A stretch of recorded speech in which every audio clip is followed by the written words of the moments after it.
আসসালামু আলাইকুম ভিউয়ার, আমি আছি আপনাদের সাথে মোহাম্মদ মুশফিকুর রহমান মারুফ। আর আপনারা দেখতে পাচ্ছেন মারুফ খান ব্লগস। সো ভিউয়ার, আজকে অনেকদিন পর আমি করোনার মোটামুটি সিলেটের অনেক অংশ বেড়ে যাচ্ছে, তো অনেকদিন পর আমি একটু বাইরে ঘুরতে বেড়ালাম। তো আমি ঘুরতে বেড়ানোর সাথে সাথে আপনাদের সাথে একটি ব্লগ শেয়ার করতে চাচ্ছি। সো ব্লগটি আমরা গন্তব্য করবো, অত সুন্দর ব্লগ হবে না, কিন্তু আমরা ঘোরাঘুরি করবো। জাস্ট এই ঘোরাঘুরির ভিডিওটাই আপনারা দেখবেন। তো কিছু দৃশ্য আপনাদেরকে দেখাই। আমি এই মুহূর্তে আসি বাইপাস পয়েন্টে। সো কিছু দৃশ্য আপনাদেরকে দেখাবো। তো চলুন শুরু করি।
সো ভিউয়ার, আজকে আমরা যেখানে যাওয়ার কথা ছিল আমরা তো সেখানে যেতে পারিনি, কারণ রাস্তাগুলো অনেক খারাপ ছিল। তারপর আমরা অনেক রাস্তা খারাপ ভেঙ্গা চাঙ্গা দিয়ে আমরা গাড়িটা চালিয়ে এসেছি। তো আজকে আমরা যতটুকু দেখতেছি ততটুকু আজকে পর্যন্ত এইখানেই।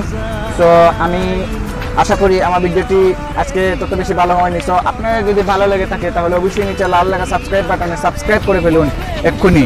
আর আমাদের ভিডিও সাবস্ক্রাইব বাটনের পাশে বেল আইকনটি বাজিয়ে দেবেন, যাতে আমাদের ভিডিওর নোটিফিকেশনগুলো আপনাদের কাছে সবার আগে পেতে।